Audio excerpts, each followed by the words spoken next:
Bom, beleza. Então já está gravando. A gente vai então entrar agora na parte mais de equações mesmo, né? A parte inicial foi uma introdução para tentar motivar por que é importante a gente entender as equações, né? E aqui eu vou tentar mostrar para vocês mais o uso dos simuladores, de novo, né? Não a construção. E a gente vai ver que a gente vai focar bem na equação da conservação de massa, que é a mais importante. Como eu disse, tem outros casos em que a gente precisa, às vezes, de outras equações aí no meio, mas o principal é a conservação de massa. E a gente vai trabalhar inicialmente equações gerais, mas depois vai mostrar mais detalhadamente as equações do Black-Oil. Tá? Que, uma vez entendendo isso, para fazer o composicional, por exemplo, ele simplesmente vai ter mais componentes e eu vou tratar o fluido de forma um pouco diferente. Enquanto no Black Oil eu tenho uma tabela com comportamento de fluido, porque ele é bem simples, no composicional eu preciso de um programinha termodinâmico, né, equações termodinâmicas que me deem o comportamento desse fluido. Basicamente, o que eu quero do fluidos é como eles se comportam com variação de pressão e temperatura. Certo? Então, se eu conseguir isso através de uma tabela, com Black Oil, melhor, porque eu faço isso bem rápido. Se eu não conseguir isso através de uma tabela, eu vou precisar de equações termodinâmicas, ok também. Eu vou lá resolver e coloco isso no simulador. Então, para vocês passarem de um para o outro, não é tão diferente, é difícil depois, tá? Então, basicamente, a gente vai trabalhar aqui com balanço de massa, e eu coloquei aqui geral, porque depois a gente vai simplificar, né? Com balanço de energia, tá? Energia para o caso dos simuladores térmicos, tá? Porque quando eu tiver um simulador térmico, além da equação da massa se movimentando no reservatório, eu preciso da equação de energia para saber quanto ele vai estar esquentando ou esfriando, se injetar algo, vapor, coisa do tipo, né? Então, a gente vai começar geral, mas eu vou focar mais na massa, tá? Equação de conservação de massa, porque o nosso foco aqui é o black oil, e em segundo plano composicional, não térmico, mas lembre que se um dia vocês forem usar o térmico, eu tenho também a equação de balanço de energia. Tá?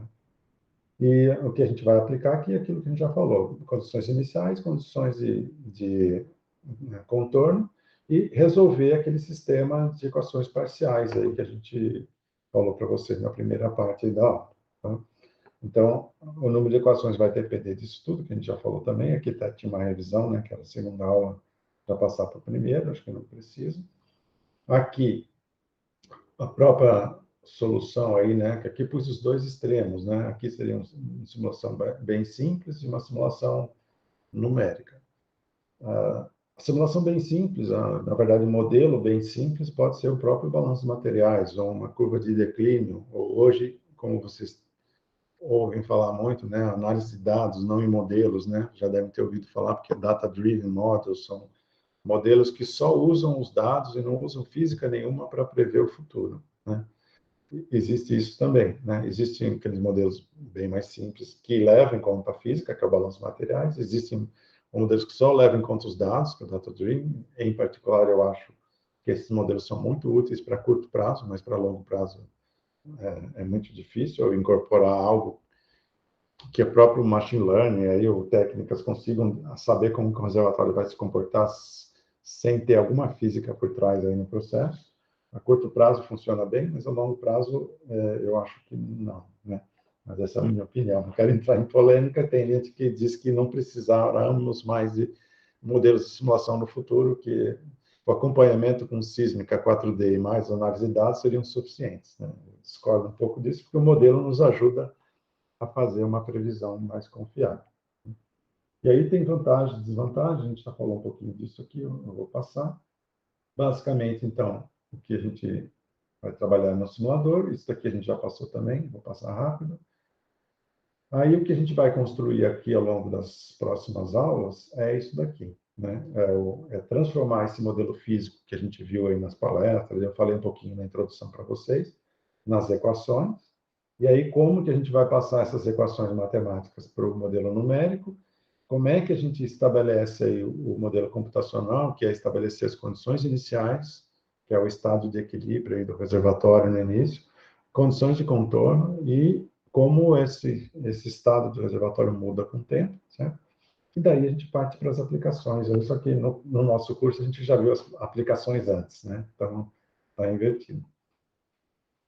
O modelo físico, basicamente, é aquele modelo que a gente constrói, né? Não sei se vocês lembram que lá na primeira aula a gente chamou de Fit for Purpose Model, né? Que eu gosto de chamar desse nome aqui que a gente tem adotado recentemente. Tem gente que fala tailor-made, né? Que é feito especificamente para... Porque cada estudo tem um objetivo e cada objetivo vai necessitar de um modelo mais ou menos refinado, né? Então, a hora que a gente constrói aquele modelo que a gente chama de alta fidelidade, naquele figura do closed loop que eu mostrei na primeira aula para vocês, é para eu tentar representar todo o possível, mas não que a gente vá usar aquele modelo para as nossas tarefas. A partir daquele modelo, que é o nosso modelo de base, a gente vai simplificar os modelos para que a gente tenha o fit for purpose models ou tailor-made models, ou modelo desenhado especificamente para o objetivo que eu estou fazendo. Tá? E hoje em dia isso está até mais possível por causa das ferramentas que eu citei na primeira parte do curso, Petrel, RMS e outros, tal, que a gente consegue mudar ao longo do tempo a própria discretização do tamanho do modelo, número de grids. Então, se eu tenho um campo mais novo, eu posso usar um número de blocos. Com a evolução, eu posso mudar facilmente esse bloco, né? Então, tendo um modelo de alta fidelidade, eu consigo ir transformando isso para baixas fidelidades, mais baixas fidelidades, para objetivos específicos. Tá? Então, aqui a gente chama de modelo que já está feita a transferência de escala, né? Upscaled version, já na escala que eu vou usar. Daí a gente vai ver como é que ficam as equações para esse modelo, né? Como é que ficam nessas equações que vão representar o fenômeno, e lembrando que aqui o nosso foco é conservação de massa, não só conservação de massa, mas a lei que governa a conservação de massa vai ser dada justamente pela lei de Darcy, com os fenômenos de deslocamento por diferencial de pressão e gravidade. Tá? Mas, se eu tiver outra equação, é só eu colocar a equação lá. Se eu tiver alguma reação do fluido com meio poroso, se eu tiver alguma reação entre os componentes ou se eu tiver uma mudança de temperatura, é só colocar a equação de energia. Ou uma equação de como aquele meio poroso mudou com o tempo. Ou se eu tiver uma geomecânica envolvida, é só colocar como é que essa geomecânica vai interfacear as equações da conservação de massa. Então, o processo é exatamente o mesmo que eu vou mostrar aqui para as equações de conservação de massa e discretização numérica. Logicamente, cada tipo de fenômeno vai ter uma equação diferente, e aí quanto mais fenômenos eu quiser, mais lento vai ficando o simulador. Mas é possível colocar quantas equações eu quiser no sistema que eu vou resolver lá no final. Né? Então, a gente vai começar a explicar aqui para vocês o mais simples, que é a conservação de massa só por diferencial de pressão e gravidade, para um modelo Black Oil, que é o mais simples deles. Tá? Numérico, então, eu vou pegar essas equações e discretizar, como a gente viu lá, vou passar rapidamente com a parte de discretização, de erros, essas coisas. Basicamente, a gente vai... eu vou tentar mostrar para vocês um pouco dos erros. Tem toda aquela parte que o Guilherme Avanço falou para vocês, que hoje em dia também é automática já, é muito automática no simulador, aquele numerical tuning, né? Eu vou falar sobre vários parâmetros que a gente pode fazer com que o simulador fique mais lento ou mais rápido, né? Além do grid, né? Tem muitas outras opções aí. Tem o tamanho do time step, tem o tamanho mínimo e máximo do time step, tem o erro que eu vou aceitar no processo de convergência das equações. Se eu quiser um modelo mais aproximado, eu posso ser mais tolerante ao erro, então eu vou muito mais rápido. Eu posso zerar blocos com porosidade muito baixa, que influenciam muito pouco o resultado e fazem com que a simulação rode mais rápido. Então, tem várias coisinhas, né, que eu vou falar aqui ao longo do curso, que podem ser feitas para o modelo ficar mais rápido. Em geral, essas coisas tornam a simulação um pouquinho menos precisa, mas que compensam. Outras vezes até não afetam quase nada o resultado, né? E tem outras vezes que a simplificação afeta demais, aí é bom não fazer, né? Então, é isso que a gente vai ver um pouquinho no método numérico. E depois o programa computacional aqui, que a gente não vai focar muito, né? Que é a parte de passagem do modelo numérico para o modelo computacional seria o tópico do simulação 2 aqui que a gente tem na na Unicamp, que é construir o código realmente de um simulador, tá? Então, isso a gente não tem. Aí, vou focar um pouquinho na explicação dos três modelos, mas focar um pouquinho nas equações do Black-Oil, tá? Então, o Black-Oil, como eu já disse, para quem está vendo aqui a primeira vez, se assustar, né? Ele é um modelo que basicamente considera dois componentes de hidrocarboneto apenas, né? Que depois eu vou falar. Um é pesado e o outro é leve, né? Um tenta representar os componentes mais pesados, que vão estar, em teoria, na fase de óleo, certo? Por isso que ele é chamado de óleo. E outro que são os componentes leves, que, em teoria, nas condições do reservatório, devem estar na fase gasosa. Por isso que ele é chamado de gás, tá? Mas, eu vou até falar, eu estou seguindo essa nomenclatura, como todos os livros e papers e tal. É outra coisa que em petróleo não precisariam ter feito, é uma complicação à toa, que era muito melhor eu ter chamado de C1 e C2, ou CP de pesado, e CL de leve, ou outra coisa. Porque chamar de óleo e gás confunde um pouquinho com as fases, né? Então, para aqueles que não são de engenharia, eu tenho os componentes, que aí, né, são os componentes C1, C2, C3, assim por diante, né? E tem as fases, que são óleo, gás e água, né, que estão lá presentes no reservatório. Ao fazer essa simplificação do black oil, as pessoas chamaram esses dois componentes de óleo e gás, porque o óleo ele tem a probabilidade maior de estar na fase líquida e o gás na fase gasosa. Mas ao fazer isso, a gente cria uma complicação, a gente fica com duas coisas com nome óleo e duas coisas com nome gás. Na hora de explicar as equações fica um pouquinho mais complicado. Então, eu tenho o componente óleo na fase óleo e eu tenho o componente gás na fase óleo. Eu tenho o componente óleo na fase gás e o componente óleo na fase gasosa. Tá? Então, isso vai confundir um pouquinho, mas eu vou tentar enfatizar isso e a gente vai tirar a dúvida de se é uma coisa ou outra usando dois índices ali no coisa, tá? Nas variáveis. Sempre o primeiro se refere a componente e o segundo se refere à fase. Tá? E aí, o terceiro componente aqui do Black Oil, que são três, né, é a água, certo? Então, eu tenho água e os dois componentes aqui. Logicamente, por exemplo, se eu quisesse simular o pré-sal, onde eu tenho um teor de CO2 muito grande, poderia ter um simulador com 4 componentes: CO2, água e 2 componentes hidrocarbonetos, sem problema nenhum. Só que aí eu vou ter que ter um composicional com esses 4 componentes, que o composicional é mais geral, né? Não tem um código escrito específico para esse tipo de problema. Eu vou usar o composicional que é mais geral, né? Ao ser geral, eu permito que tenha desde de um componente até quantos eu quiser ali na simulação. Lembrando que sempre, quanto mais componentes, mais lento, né? Porque eu vou fazer a conservação de massa para cada componente, como a gente vai ver daqui a pouquinho. Então, se eu escolher 2 componentes, são 2 equações por bloco. Se eu escolher 10 componentes, são 10 equações por bloco. Lembrando que o tempo não vai, se eu for de 2 para 4, não vai dobrar, vai ficar 4, 5 vezes mais lento. Tudo que eu for tornando mais complexo aí vai tornando o processo bem mais complexo, né? Então, isso tudo a gente vai passando aos poucos. E aí a gente vai ver que o simulador Black Oil tradicional, embora existam outros, tá? O componente óleo está só na fase óleo, o componente água está só na fase água, e o componente gás pode estar tanto na fase óleo quanto ou seja, gás dissolvido, quanto na fase gasosa, ou seja, gás livre. Tá? Então, esse é o modelo que a gente vai explicar para vocês. Surgiram depois, na literatura, alguns modelos que consideram também o componente óleo na fase gasosa, tá? Para poder simular óleos mais leves, mas esses simuladores, esses códigos não foram muito para frente, porque para fazer isso, o simulador ficava um pouco mais lento e aí as pessoas preferem já partir direto para o composicional, que já trata isso de maneira melhor. Ou seja, se eu estou com um problema em que o Black Oil não resolve, em vez de ter um outro simulador específico para aquilo, é melhor já fazer o composicional. Por isso que esses simuladores não foram muito para frente. O que a gente encontra hoje na maioria dos simuladores comerciais funciona melhor é esse aqui que eu tratei aqui em cima, né? Componente óleo na fase óleo, componente água na fase água e componente gás, tanto como gás dissolvido ou gás livre. Tá?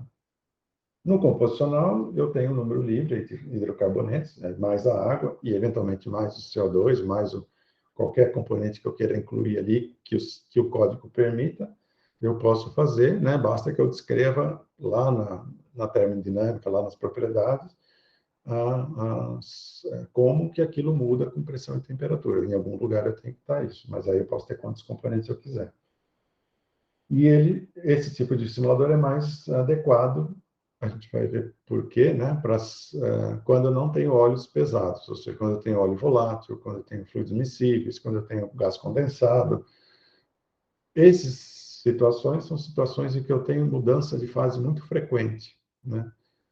Vocês vão ver que no black oil, que dá conta de muitos reservatórios de hoje em dia, inclusive, todos os reservatórios, basicamente, o que eu tenho que saber é se o gás está dissolvido no óleo ou se ele está livre, né? Então, isso eu consigo descrever bem através de uma tabela que a gente chama tabela PVT, que quem é da área de engenharia já conhece, né? Que é basicamente, eu vou descrever isso. Nas outras, aí eu preciso de uma termodinâmica para saber como é que esses componentes estão distribuídos nas fases. Ou seja, será que o componente leve, por exemplo, que o C1, ele está na fase gasosa ou ele vai estar na fase líquida? Será que o CO2 vai estar dissolvido no óleo, vai estar, né, ou não, vai estar livre? Tudo isso o computacional precisa para resolver. Se eu tenho esse tipo de comportamento, se eu tenho mudança de fase muito frequente, aí é melhor partir para um composicional, porque o black oil pode não dar conta. Mas assim como todas as simplificações, né, a gente já viu modelos black oil, pseudo black oils, né, onde eu simulo um reservatório pré-sal, por exemplo, com black oil, aí eu só mudo essa tabela PVT para entender que o gás tem CO2 misturado e ele também consegue um resultado razoável, né? Não é bom, mas razoável. Para algumas aproximações isso já é suficiente, tá? Então, tudo que a gente falar aqui, tudo tem vantagens e desvantagens, e tudo para aquela coisa mais simples eu consigo fazer algumas modificações, aí, enganar o simulador de forma que ele consiga adequar. Tá? E o último que a gente não vai falar aqui no curso, mas que existe, eu vou falar pouquíssimo, é o térmico. Tá? Porque aí ele já é bem mais complicado, envolve equação de energia, a equação de energia vai envolver uma outra variável, que é a entalpia, a gente entra com essa entalpia aí nas equações, e vai entrar com a variação dessa energia de bloco para bloco aí, quanto a massa carregando vai transformar, vai transportar a energia, e aí eu tenho transferência de calor, né, entre os componentes ali da fase, meio poroso e tal, para saber como é que a temperatura está mudando com o tempo. Mas uma vez que eu consigo prever a temperatura com o tempo, ele passa a ser um simulador composicional normal, porque o térmico ele é não só térmico, né, tem a equação da energia, mas também composicional, porque ele precisa ser composicional para que ele consiga usar a termodinâmica e a mudança de temperatura para influenciar na fase. Tá? Então, ele já passa a ser bem mais complicado, assim, para quem vai programar é bem mais complicado, as equações ficam mais difíceis. Como envolve termodinâmica, as coisas, aí ele fica mais lento também, né? Então, por isso eu tenho que discretizar menos, tudo isso. Tá? Então, para quem vai construir o simulador é mais difícil, mas para quem vai usar, basicamente, é entender bem que ao injetar vapor, ao ter uma combustão in situ, tal, eu preciso ter a modelagem disso lá no reservatório e eu preciso saber como que a mudança de temperatura ocorre. Tá? Feito isso, eu consigo seguir para o resto. Tá? Aqui, então, são vários simuladores, a gente vai focar bastante no Emacs aqui, né? E Eclipse também, mas mais no Emacs, a hora que eu der exemplos, as coisas tudo a gente vai ver através do Emacs, mas todo Black Oil, então vai ter 3 fases e 3 componentes.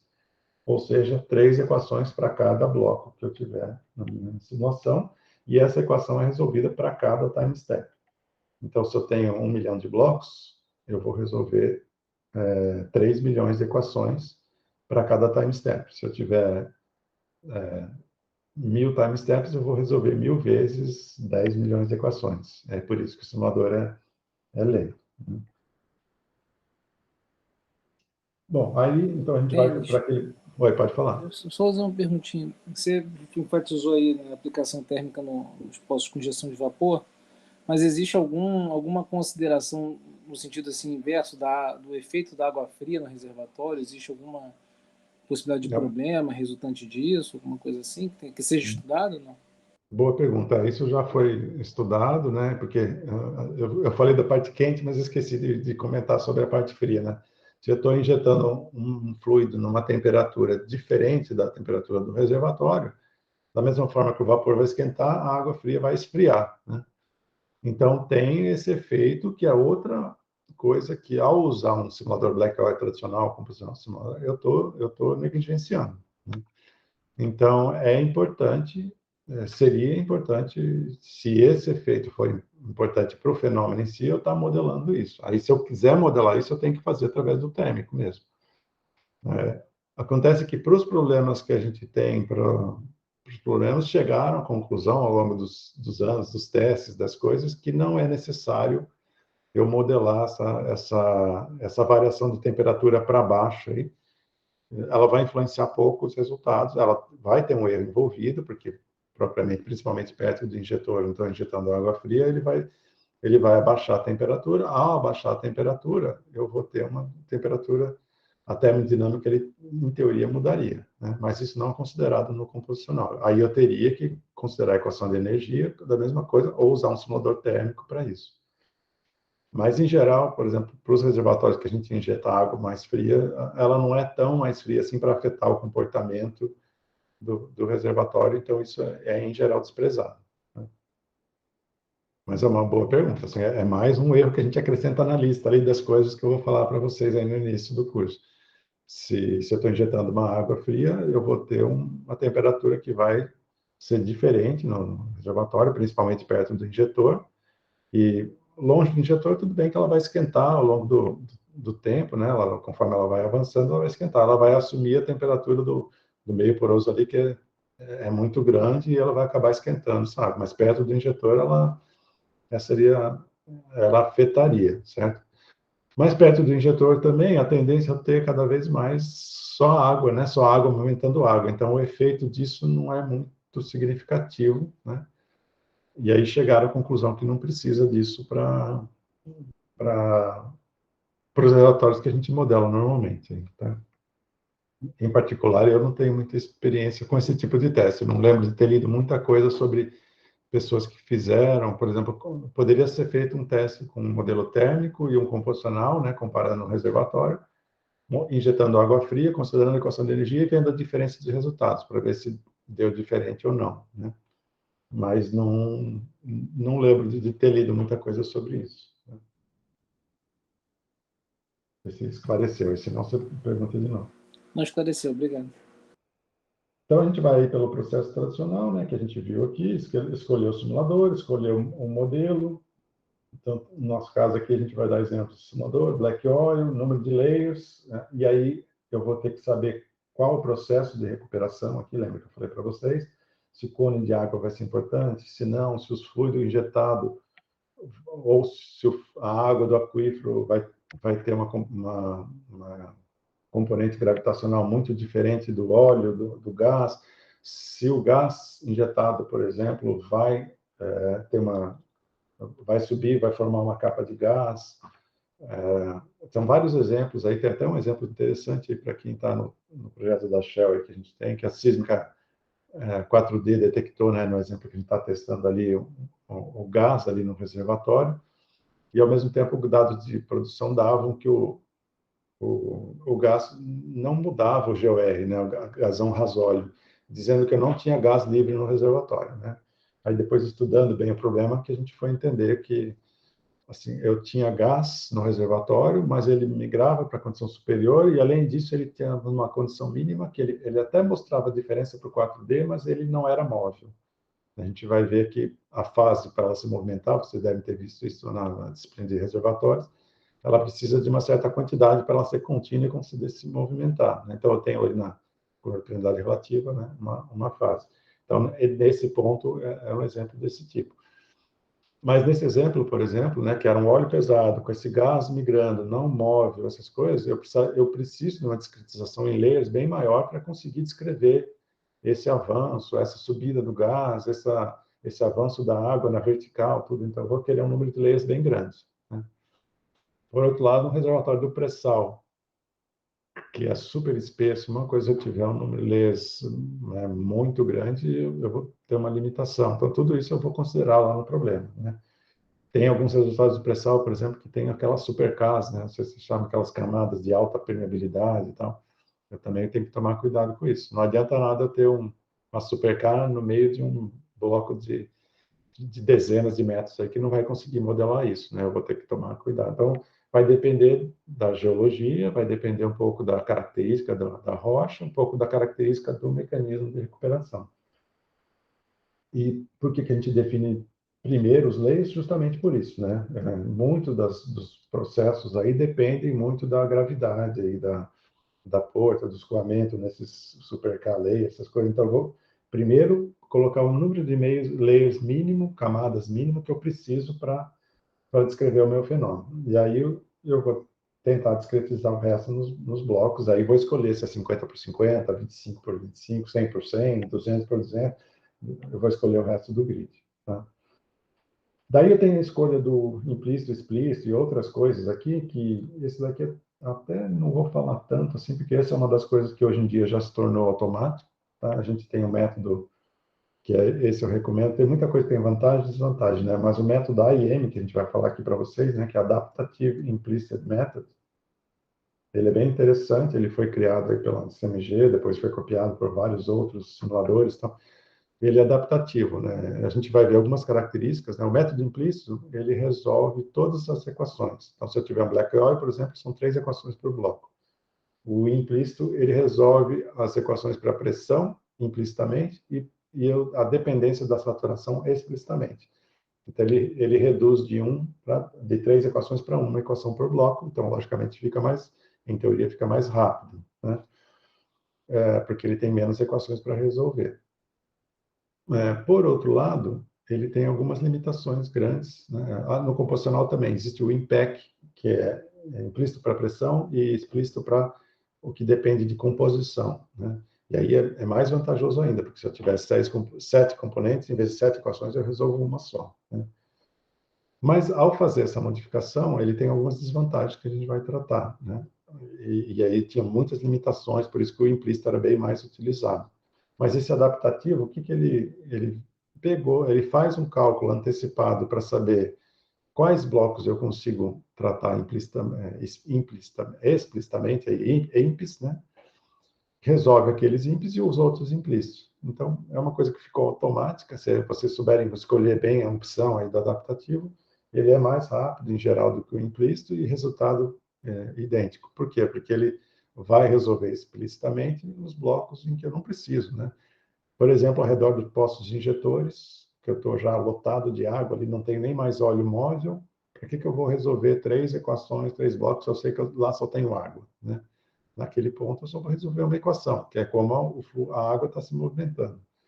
Então, ele é bem inteligente nesse sentido. Ele vai resolver implicitamente onde as coisas estão realmente necessárias, 3 equações por bloco. Onde não precisa, ele resolve uma equação só. Então, ele torna o simulador mais rápido. Outra coisa que a gente, acho que talvez não vá falar muito aqui, mas é importante, é o aquífero, né? Eu posso tratar o aquífero dentro do grid de simulação, certo? Ou eu posso tratar o aquífero como um aquífero analítico que vai dar suporte à zona de óleo apenas, né? Então, são 2 formas de fazer.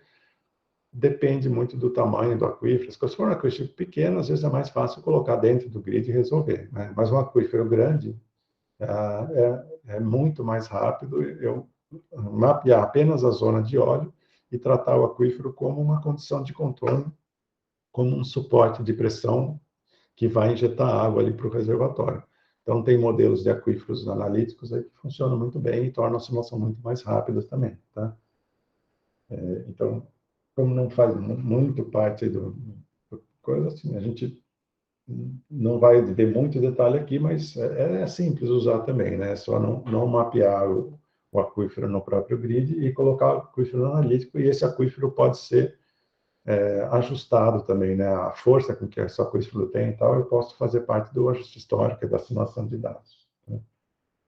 Aí, uma vez feito isso, eu vou caracterizar tudo e vou passar pelo processo de assimilação, que é o que a gente viu nas palestras, para para fazer a previsão e análise de incertezas e risco. Tá? Então, vamos começar com essa primeira parte aqui, que é o modelo físico, né? E vou passar rapidamente por ela, que a gente já viu na introdução, e depois a equação matemática. Tá? Então, modelo físico. O Manuel já falou para vocês, eu só vou passar aqui se tiver alguma dúvida, vou ler o slide, mas, a princípio, ele já falou tudo para vocês, como é que a gente monta toda a parte sísmica, mapas, logs, como a gente junta tudo isso, laboratório, como que a gente vai jogar tudo isso para as propriedades de rocha e fluido, né? E aí tem a parte que é um pouquinho mais complexa, que hoje em dia está mais fácil também através do Petrel, que é colocar falhas, fraturas, transmissões, bugs, fraturas, tudo isso que a gente vai tentar colocar lá no grid de simulação, né? Isso também hoje em dia está muito mais automático. Antigamente era bem difícil de fazer isso. E a parte de rocha fluido também, e como a gente viu aqui, aquele processo que eu já passei ali na primeira parte do curso para vocês, né? Aí eu vou construir um modelo de grid, e aí importante a gente fazer isso, na minha opinião, tá? Tem gente que fala que não, mas eu acho bastante importante a gente fazer isso em 2 etapas. Por isso que lá na nossa ferramenta lá do Unicim aqui, né, do nosso grupo, tá, nas 12 etapas, a gente tem 2 partes verdes, né?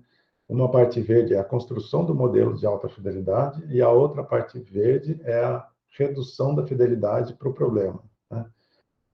Eu acho bastante importante isso, fazer em 2 etapas, porque a construção do modelo de alta fidelidade tem um objetivo diferente do outro modelo, certo?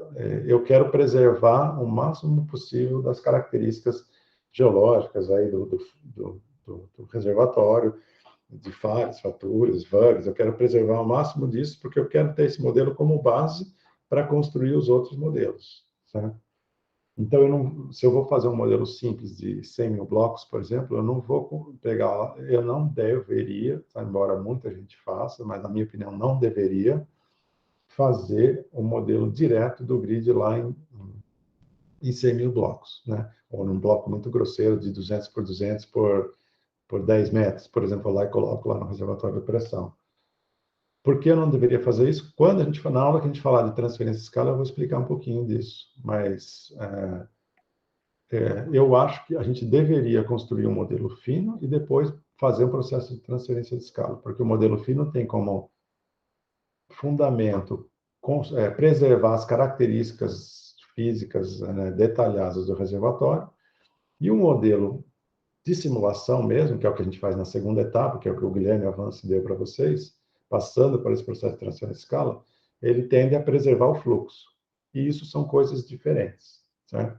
Vou pegar um exemplo bem simples aqui para vocês, exemplo meio grosseiro, mas só para explicar porque na aula de transferência eu vou falar mais. Então, vamos imaginar que eu tenho um bloquinho aqui, e eu tenho um modelo fino com 9 blocos e um modelo grosseiro com um bloco aqui, certo? E eu quero passar isso do fino para o grosseiro. E vamos supor que essa camada aqui é impermeável. Está olhando de cima aqui do reservatório, e eu tenho um poço injetor aqui e um poço produtor aqui. E eu vou injetar isso daqui, e aqui tem uma camada. Então, eventualmente, para essa camada não que selante aí, que não vai permitir, ela, teoricamente, eu vou preservar no modelo de alta fidelidade, que eu tenho uma falha ali, que eu tenho uma falha selante ali, que eu tenho alguma coisa, que é um exemplo bem extremo, mas só para mostrar a diferença, né? Na hora que eu faço uma média geral aqui, que eu construo um modelo direto do grid de simulação no modelo grosseiro, essas coisas podem passar despercebidas. Pode ser até que eu consiga fazer isso, mas pode ser que ele pegue uma média disso daqui, né, dependendo da forma que eu construí o modelo. E aqui vamos supor que eu tenha uma probabilidade da matriz aqui embaixo. Nossa, meu mouse está meio perdido. Aqui, sei lá, de 10 milidarcies, e aqui eu tenho uma coisa de 10 mil milidarcies, né?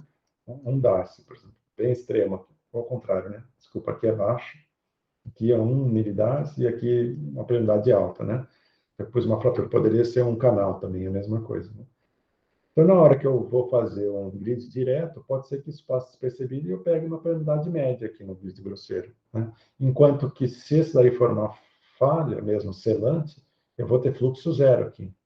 Então, ao fazer o processo de transferência de escala, eu vou ter um Kx zero aqui e um Ky diferente de zero, porque se eu tiver um injetor aqui e um produtor aqui, né, eu vou ter um escoamento, não vou ter escoamento na direção X, mas eu vou ter na direção Y. Então, ao fazer a transferência de escala, que é a segunda etapa aqui, eu vou levar essas características do escoamento em consideração, né? Não é impossível fazer isso direto no grid fino, né? Mas é mais difícil, na minha opinião. É mais fácil construir um grid detalhado, de alta fidelidade, preservando todas as características, e depois, na transferência de escala, fazer levando em conta o fluxo, tá? E isso leva, em geral, a resultados melhores, tá? Na minha opinião. Tem gente que fala que não precisa, que esse processo pode fazer direto, que isso eu posso considerar direto no grid grosseiro e tal. Não, não sou contra. Se a pessoa fizer muito bem feito isso, também está ok, tá? Mas, em geral, eu acho melhor fazer em duas etapas. A primeira preservando as características, e aí a gente, além disso, ainda tem um modelo de alta fidelidade que a gente pode consultar toda vez que tiver dúvidas, né, o que está acontecendo. E o modelo de simulação, ele é mais grosseiro, né, não só em grid, mas em tudo o resto aí, né, ele é mais rápido em todo o resto, e ele vai tentar preservar o fluxo, que é o que a gente quer no final escoar, tá? Então, por isso que, para a gente aqui, em geral, no nosso grupo, a gente faz isso em duas etapas, tá? A primeira, construindo o máximo de fidelidade possível, é o máximo que a máquina permitir de capacidade de memória para descrever o modelo ali, a gente coloca naquele modelo de alta fidelidade, e depois a transferência de escala vai passar para o melhor custo-benefício aí de tempo computacional e qualidade do resultado. Então, isso há controvérsias, mas, na minha opinião, é melhor fazer assim. Tá? Aí, vai um pouquinho da escolha do modelo, lá da escolha do grid e tal. A gente tem um exemplo recente aí bem interessante, que acho que vale a pena citar aqui, é lembrar que a gente vai ainda passar por um processo de assimilação de dados. Então, esse outro projeto da Shell que a gente tem aí, na verdade, é o mesmo, mas é um outro projeto, mas ele está focado mais nessas escolhas de fidelidade, de modelo e tal. Por exemplo, o Avanço e o Célio montaram um modelo 10 vezes mais rápido, certo? Com características bem semelhantes, né? Ou seja, ele tem características bem semelhantes em termos de qualidade dos resultados, né? Na hora que passa pela simulação dos resultados, ele fica praticamente igual, né? No nosso caso em particular, ele ficou até melhor. Ele conseguia prever o futuro de forma melhor do que o modelo mais fino, né? A gente ficou bem intrigado por que o modelo 10 vezes mais rápido conseguia fazer isso e tal. É porque um modelo mais rápido, 10 vezes mais rápido, com grid mais grosseiro, eu consigo fazer muito mais simulação, trabalhar muito mais na simulação de dados, tem menos propriedades para determinar, né, para fazer, então eu consigo descrever às vezes melhor. Um grid fino, a gente se perde, ele é 10 vezes mais lento, tem que tomar cuidado, não posso fazer tanta simulação assim, o processo tem que ser mais cuidadoso e tal.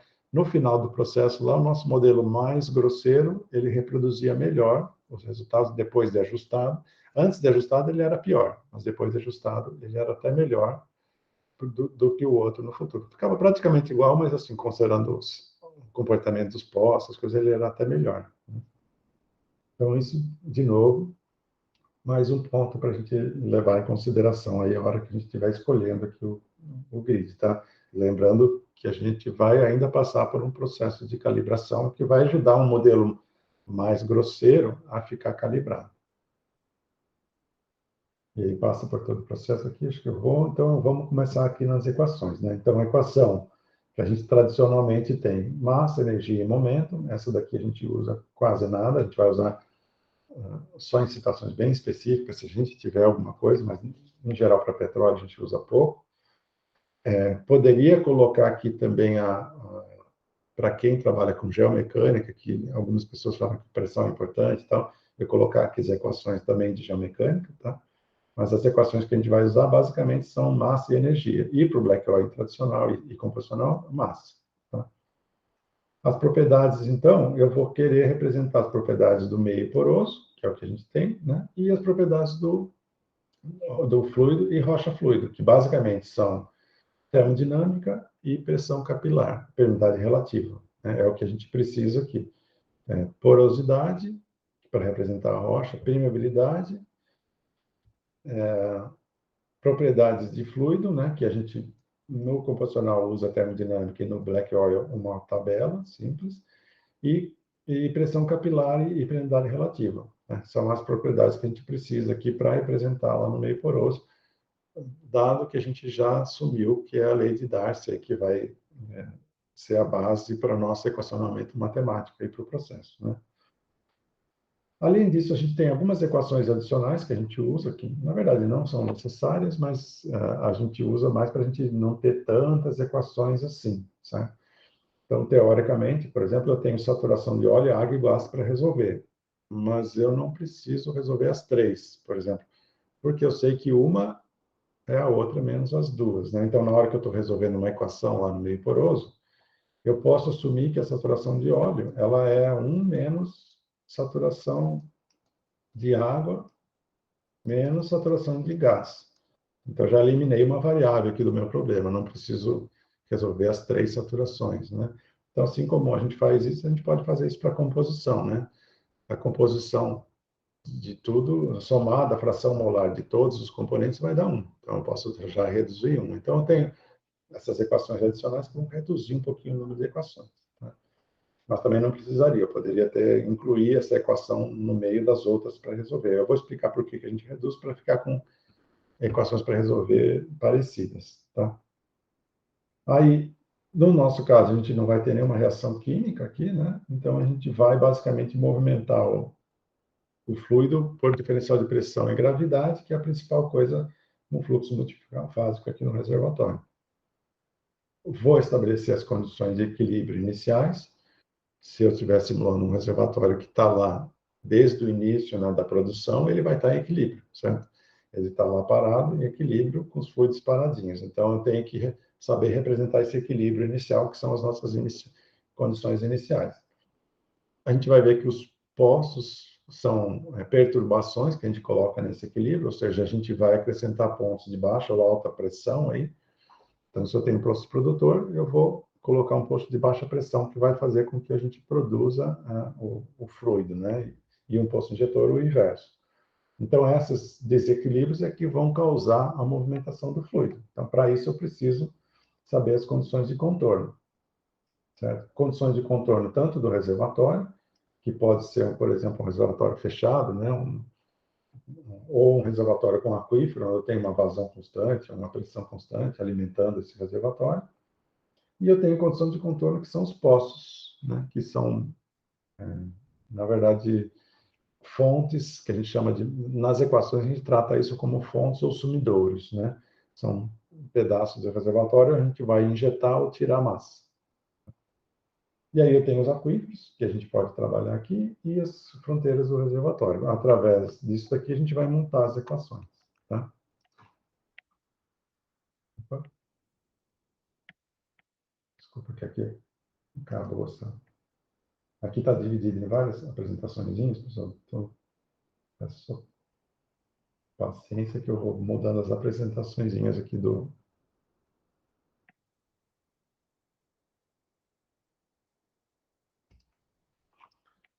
Então, aqui é a parte 2. Então, primeiro era o modelo físico, agora a gente vai para o modelo matemático, tá? Tendo dúvidas, vamos parando, tá, pessoal? Se não tiver pergunta, eu vou seguindo aqui até as 11. Hein? Então, para o modelo matemático, agora a gente vai primeiro escrever as equações, tá? E depois usar uma forma de representar essas equações numericamente, para o modelo numérico, né? Através dos passos. Isso aqui, na verdade, era bom estar no modelo numérico, não no matemático. Mas a gente vai ver que a gente vai começar das equações gerais, mas depois vai mostrar para vocês as equações com 3 componentes e 3 fases, tá? Então, vou mostrar como é que ficam as equações aqui do modelo Black Oil para vocês. Infelizmente, né, eu estou seguindo a tradição aí, estou usando a mesma nomenclatura, senão vocês iam ficar perdidos ao ler as fontes, ou ler as outras coisas específicas aí. mas infelizmente a gente tem os mesmos nomes para componentes e fases, tá? A gente vai tentar tirar essa dúvida de vocês usando sempre dois índices, né? Um primeiro relativo ao componente e outro da fase, mas eu tenho 3 componentes, óleo, água e gás, e tenho 3 fases, óleo, água e gás, tá? E a gente vai ver em detalhes também a modelagem implícita, tá? Que é a mais tradicional aqui, mas depois eu vou explicar o IMPS e o AIM para vocês também. Tá? Então, vou trabalhar aqui com balanço de massa. A gente vai usar a lei de Darcy para escoamento meio poroso. Eu estou revisando isso aqui porque nem todos são da área de engenharia, e se alguém tiver dúvida, me perguntem, tá? Mas eu estou passando rápido, assumindo que em algum momento vocês já conhecem a lei de Darcy, já vão trabalhar com ela. Se tiverem perguntas, me façam, tá? E aí eu vou adicionar algumas equações adicionais que a gente precisa aí para resolver, né? A relação de pressão capilar, a pressão capilar vai me ajudar, por exemplo, a gente vai ver que eu tenho a pressão das fases, mas com a pressão capilar eu consigo reduzir, né, as 3 pressões das 3 fases em uma pressão única, porque as outras são relativas à mudança à pressão capilar, né? A mesma coisa das fases, eu tenho que equilíbrio de fases e de componentes, a gente vai usar também esse fato, saturação, fração molar, e aqui o equilíbrio de fases e equação de estado para representar o fluido, que para o black oil a gente usa uma tabela chamada PVT, certo? Que é o comportamento do fluido. Para modelo composicional é um programinha ou equações que vão modelar quanto que cada componente vai estar em cada fase. Basicamente, é isso que a gente quer do comportamento de fase, para aquela pressão e temperatura. Então, vamos lá. Eu vou explicar para vocês agora a equação de balanço. Eu vou começar com um bloquinho, depois a gente vai generalizar para uma direção, depois para 3 direções. Tá? Vou explicar isso também através da equação, primeiro, a equação diferencial, mas depois eu vou fazer a explicação através do volumes finitos, que eu acho bem mais fácil da gente entender as equações, principalmente quem não é da área de engenharia e nunca viu método numérico aplicado a equações diferenciais, tá? O volumes finitos eu acho bem mais fácil de entender, embora no final eles sejam a mesma coisa, volume finito ou diferenças finitas, tá? Mesma coisa entre aspas, né? Ele representa a mesma equação. Mas as diferenças finitas, eu partiria de uma equação diferencial, faria a discretização linear e desprezaria aqueles termos de ordem superior, que nem eu mostrei na primeira parte do curso. No volumes finitos, eu já vou fazer direto a conservação de massa do bloco e já vou aproximar essa conservação de massa sem considerar esses termos de ordem superior aí.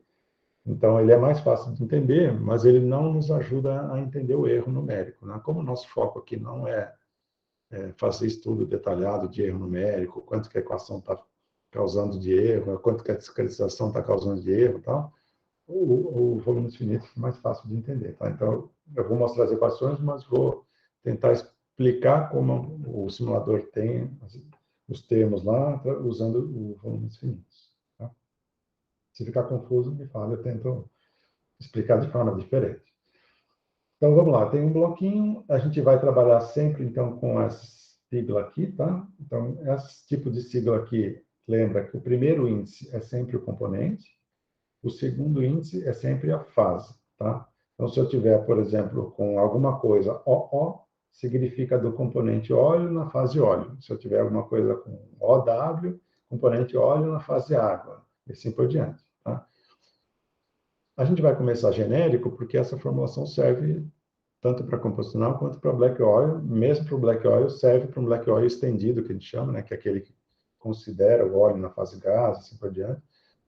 Até um certo ponto, onde a gente chega nas equações finais, depois a gente vai simplificar para o black oil.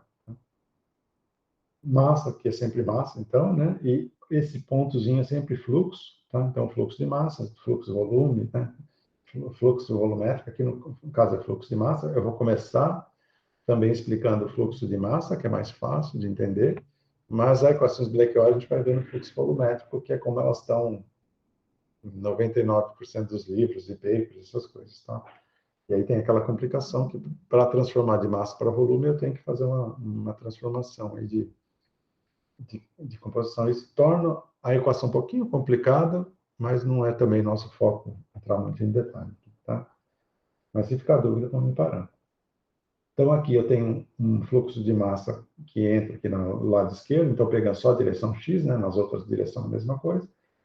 E lá do outro lado eu tenho um fluxo de massa que vai ser acrescido de um pouquinho, que nem a gente viu lá naquela discretização da equação de pressão lá atrás. Então, se aqui é MCP desse X, aqui é MCP de X, mais a variação do fluxo de massa em X dx.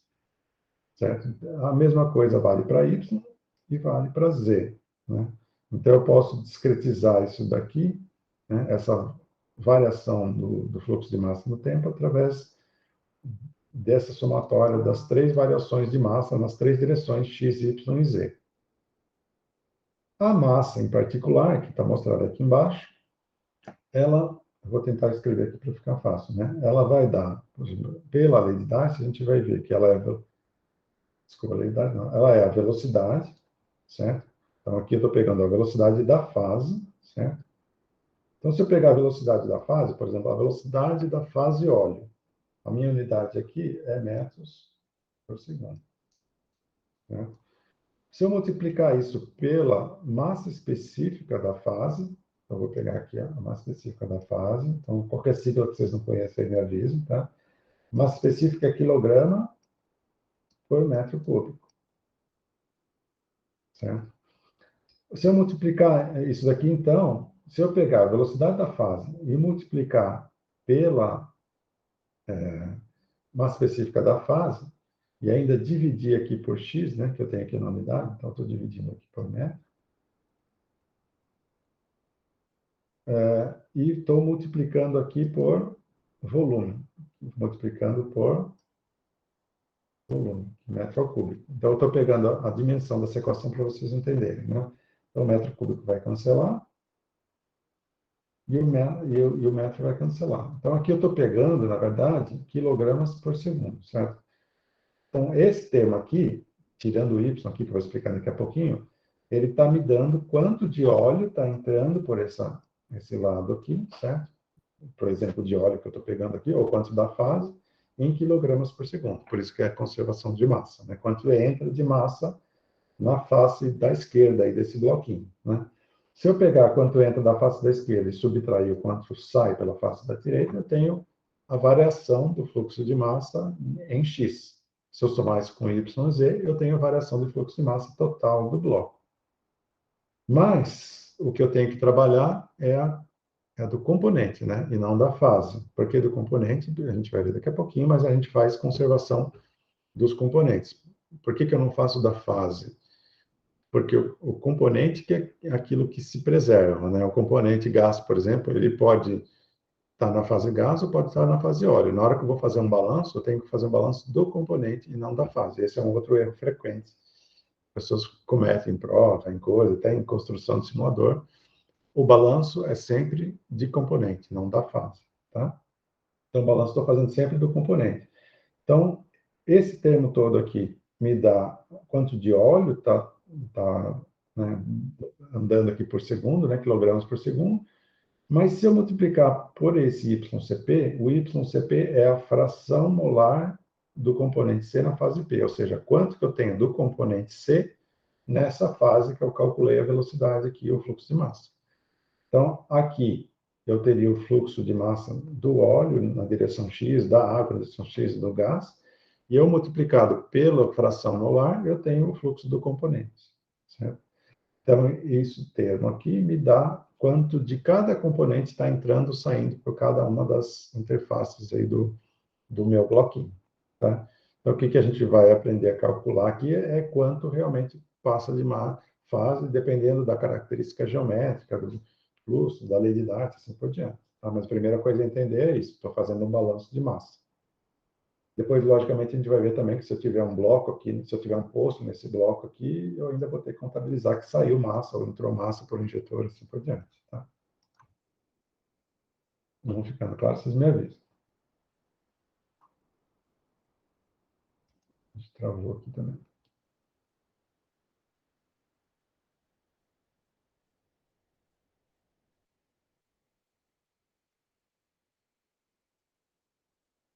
Desculpa, pessoal, tá... Minha gente já está difícil. Até o notebook travou aqui, só um minutinho.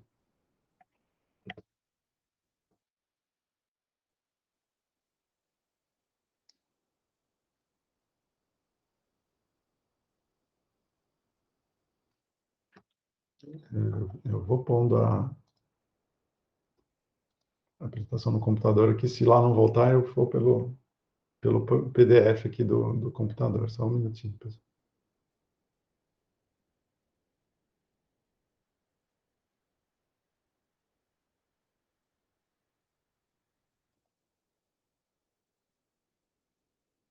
Foi. Você estava demorando. Aconteceu alguma coisa aqui, mas pode. Então, lembrando que esse daqui é o fluxo de massa, né? E esse fluxo de massa, então, vai ser... Aqui está faltando até um pouquinho, né?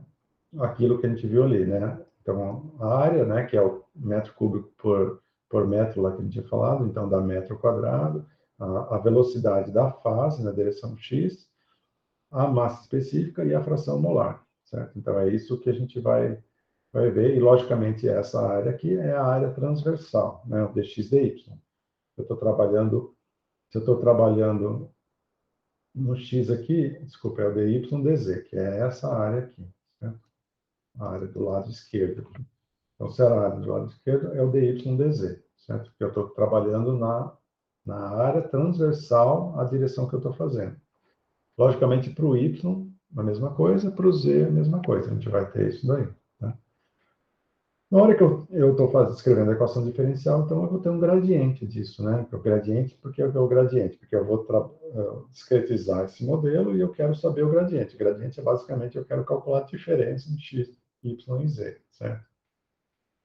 Então, esse gradiente aqui, basicamente, vai ser esse gradiente aqui, certo? Que é quanto de massa está entrando ou saindo das minhas, da minha superfície de controle, que a gente chama, né? Da superfície do bloco, que a gente chama de termo de transmissibilidade, aí que a gente vai movimentar. A gente depois vai ver que a gente tem 3 termos na equação, que está até aqui embaixo, né?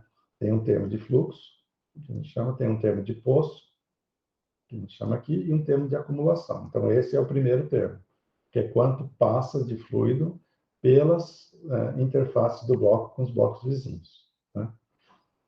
Vou fazer a mesma, então, se eu estou trabalhando em conservação de massa, para quanto acumula de massa lá dentro do bloco. Né? Então, se eu pegar a mesma coisa aqui, eu vou ter a mesma coisa. Então, aqui é 1 sobre segundo, né?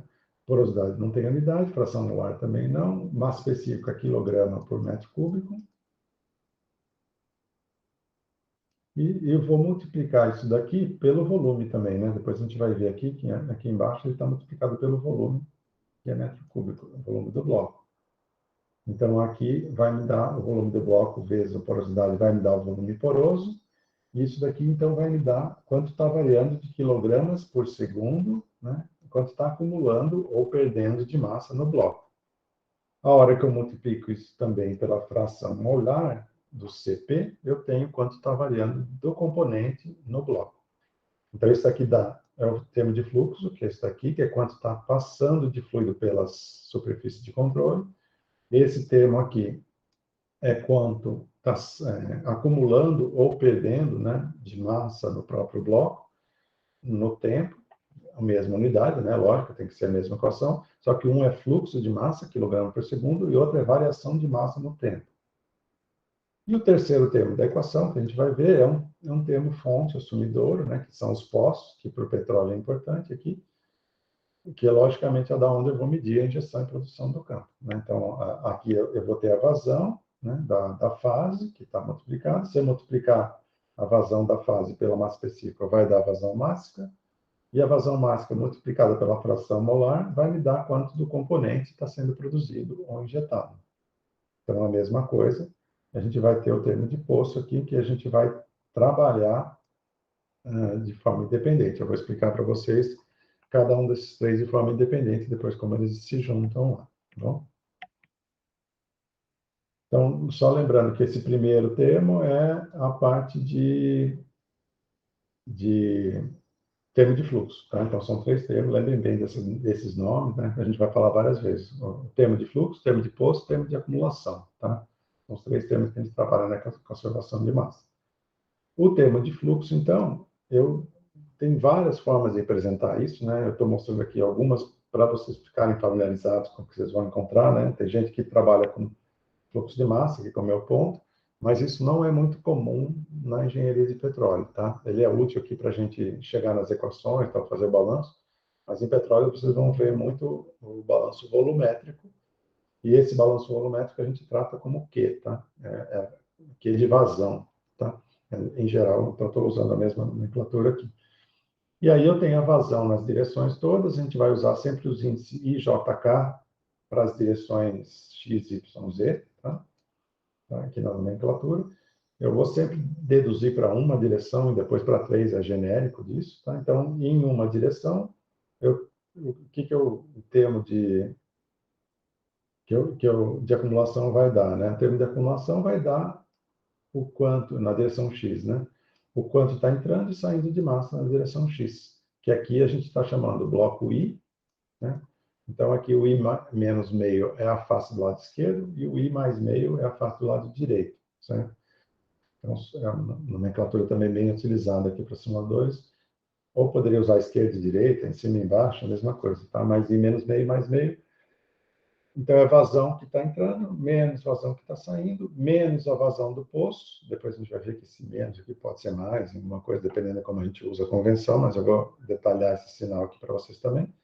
Então, basicamente, esse aqui é o termo de fluxo, esse aqui é o termo de poço, e esse aqui é o termo de acumulação, ou seja, massa menos massa. E aqui a gente está denotando N mais 1.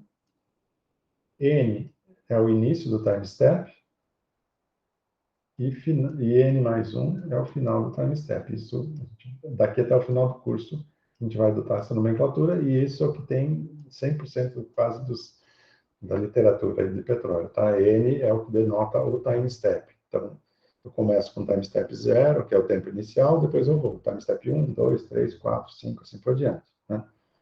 Então, eu vou estudar então o balanço de massa no primeiro time step, que é quando eu vou do N0 para o N1, certo?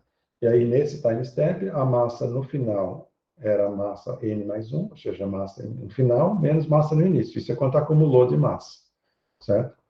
Esse acúmulo de massa é de 0 para 1. Quando eu terminar de fazer o time step 1, vocês vão ver que a gente vai ter o estado do reservatório nessas condições. Aí a gente vai para o time step 2, que aí o começo, o final desse time step vai ser o início do próximo. E aí ele vai mudar para o 2 e assim por diante, tá? Então é isso que a gente vai escrever aqui nas equações. E aqui eu pus mais para denotar as equações, né? Delta T time step, vazão do componente, I e JK são os blocos, e aí I menos meio, mais meio, assim, são as interfaces. M massa, tá? E o QW é a vazão do poço, aqui, que a gente vai trabalhar e vai detalhar depois. E aí, logicamente, a vazão de cada componente vai ser a somatória aqui das vazões. Desculpa, aqui está errado, tá? Ah, não, tá certo, desculpa. É a vazão do total do componente que está passando no bloco, ela é a somatória da que está passando em todas as fases. Então, se eu tenho um bloco, por exemplo, eu quero saber quanto de gás está entrando no bloco, eu vou pegar o gás livre que está entrando no bloco, mais o gás que está dissolvido na fase gás, na fase óleo, né? É por isso que eu estou fazendo a conservação do componente leve aqui, que é o componente gás. Então, na hora que eu faço esse balanço, eu tenho que somar quanto tem de cada componente em cada fase. Então, não esquecer disso, tá?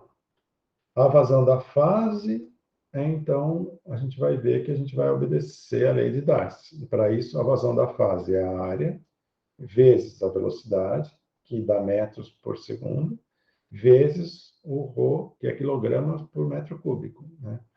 Então, metros por segundo vezes a área, metro cúbico por segundo, vezes quilograma por metro cúbico, dá quilograma por segundo. Então, essa é a vazão máxima da fase, certo? Se eu multiplicar pela fração molar, eu tenho a vazão máxima do componente, certo? E a vazão do componente total vai ser a somatória de todas as fases, né? Tem muita equação aqui, se ficarem confusos, me avisem, tá? Aí o que eu preciso, só para saber, então, realmente quanto está indo, é saber qual é a velocidade, certo? A velocidade a gente vai assumir a lei de Darcy, como eu falei para vocês, que vocês já devem ter visto aí na engenharia de reservatórios. E a gente vai usar a lei de Darcy para que já vai contabilizar a movimentação de fluidos por pressão, por diferencial de pressão, ou seja, se o bloco da esquerda tem pressão maior que o da direita, o fluido vai se movimentar da esquerda para a direita, certo? E vai contabilizar a gravidade. Esse daqui é a profundidade, né, que ele dá em depth, que em inglês é a profundidade D, né, poderia ser variação também, mas aqui vai dar gravidade. Então, eu vou multiplicar pelo peso molar da fase aqui, ou seja, se o fluido mais pesado está em cima, ele vai ter uma tendência a ir para baixo, certo? Então, se eu movimento, por exemplo, se eu injeto água, por exemplo, num reservatório de pré-sal, lá no topo do reservatório, essa água vai ter uma tendência a se movimentar. Se eu causo uma diferencial de pressão na camada superior, vai fazer com que o fluido tenda a subir, assim por diante, mas o peso vai fazer com que ele tenda a descer, né? Então, esses dois vão estar contabilizados já na lei de Darcy. Tá? Então, aqui eu tenho a lei de Darcy, né? Para quem está familiarizado aí, esses dois termos, né, pressão e profundidade, a gente chama de potencial. Tá? Se alguém não souber o que é, vocês me avisem, eu passo alguma fonte para vocês, mas essa equação aqui já é o potencial. O potencial já é a capacidade do fluido se movimentar devido à pressão e altura, certo? Porque ele se movimenta por diferencial de pressão e gravidade, certo? Energia potencial e energia de pressão. Então, a gente já simplifica as equações para não ficar com esse termo grande aqui, com esse símbolo aqui de potencial. Então, o fluido vai se movimentar por esse diferença de potencial, certo? Ou seja, o fluido vai sempre se movimentar no reservatório por diferença de potencial, seja ele pressão, seja ele gravidade, tá? Ele vai se movimentar mais facilmente se eu tiver permeabilidades maiores, e mais dificilmente se eu tiver viscosidades maiores, certo? E as fases vão se movimentar segundo as permeabilidades relativas, que nem a gente conhece da lei de Darcy, né? Então, eu não vou entrar em detalhe aqui, porque eu estou assumindo que todo mundo já viu. Se alguém precisar de fontes alternativas, me avise. E, logicamente, o sinal é negativo aqui, porque ele se movimenta sempre no sentido contrário ao gradiente de potencial. É sempre da maior pressão para a menor pressão. Não, e vice-inverso. Por isso que eu tenho esse sinal. Se eu tenho potencial nesse sentido, o fluido vai se movimentar nesse sentido, né? Se a pressão cresce assim, o fluido se movimenta ao contrário. Por isso, esse sinal negativo aqui, tá?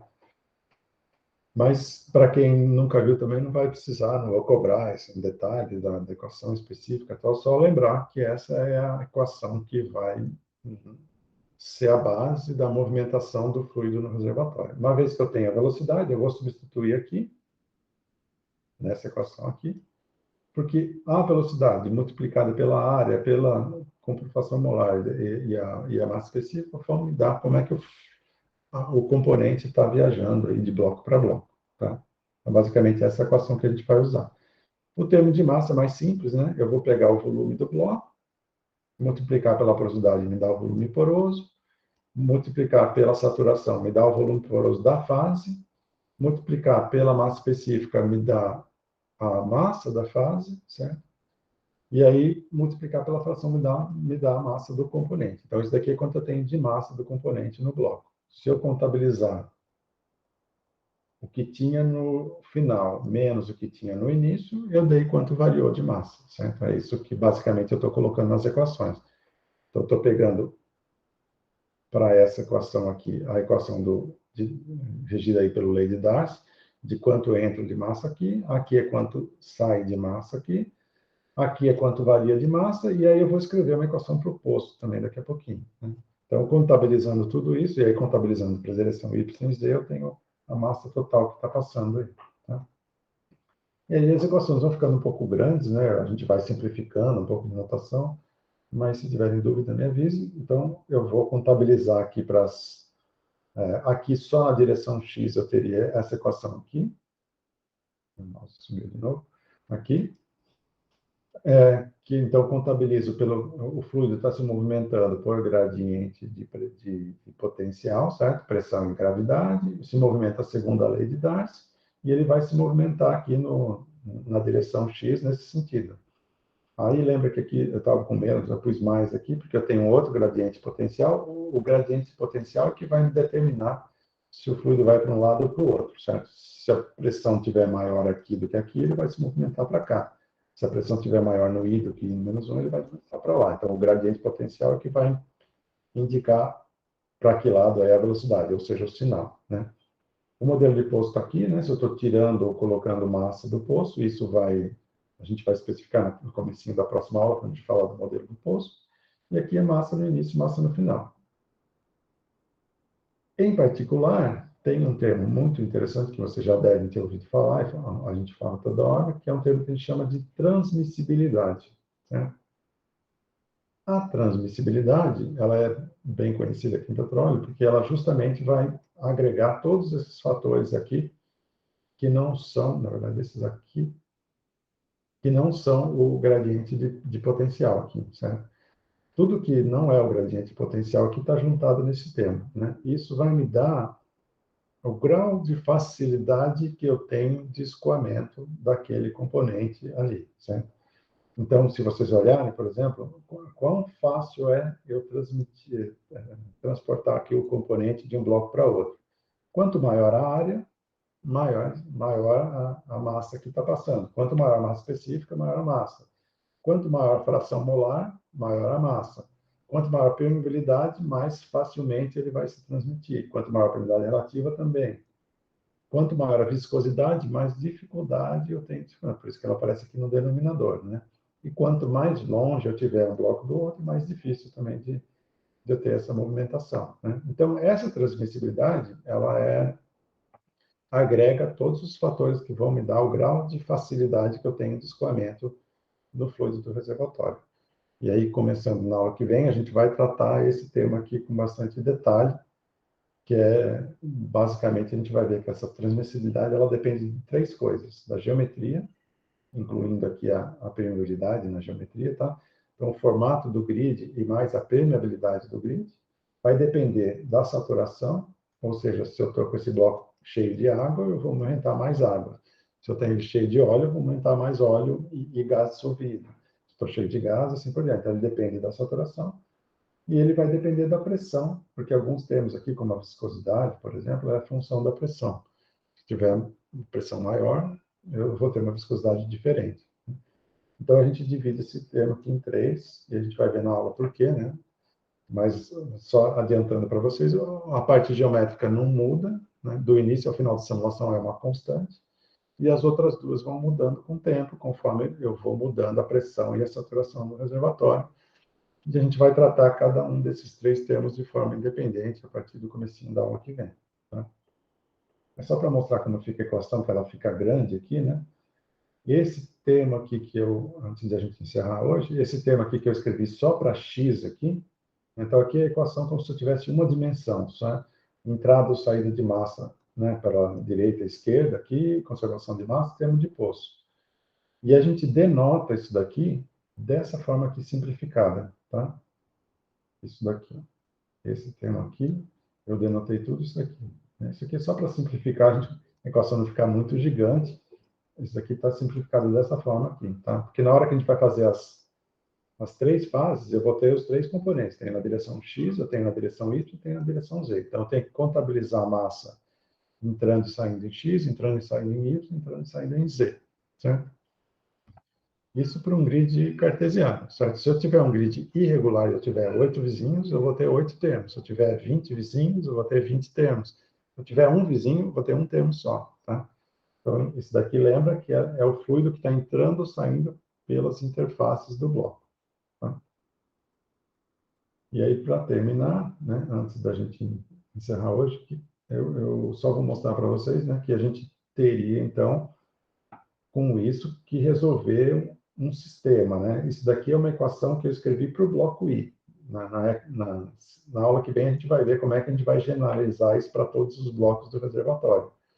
Mas, de certa forma, isso daqui é um sistema que eu vou resolver algumas equações e algumas incógnitas aqui, né? As incógnitas a gente vai ver na aula que vem, que são as pressuras, o que eu quero determinar, o que muda, né, ao longo da simulação.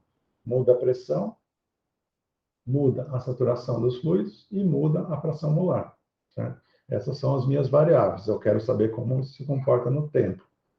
E aqui a gente sabe que eu tenho NC vezes NP frações molares, eu tenho NP pressões, ou seja, uma pressão para cada fase, e eu tenho NP saturações. Então, eu tenho esse número de variáveis aqui do meu problema. Para eu conseguir resolver o sistema, logicamente, eu vou ter o mesmo número de equações. Tá?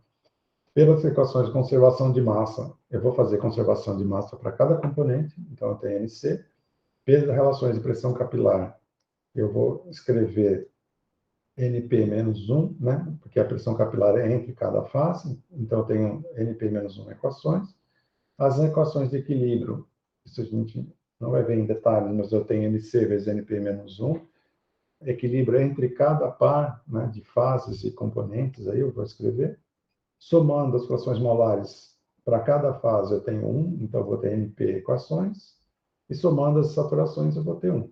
Então, mais uma equação. Se eu somar tudo isso aqui, vai dar a mesma coisa. Tá? Então, essas daqui são as equações que a gente vai resolver para chegar nessas incógnitas aqui. Tá? Logicamente, se eu for black oil, eu vou eliminar esse YCP aqui, vai ficar mais simples. As minhas incógnitas vão ser só pressão e saturação. Né? Se eu for composto anal, aí vai ser um pouquinho diferente, mas isso que a gente vai ver a partir da aula que vem. Tá? Então, era isso que a gente para aqui por aqui, né, que são 11h10 já. Vou até interromper a gravação aqui.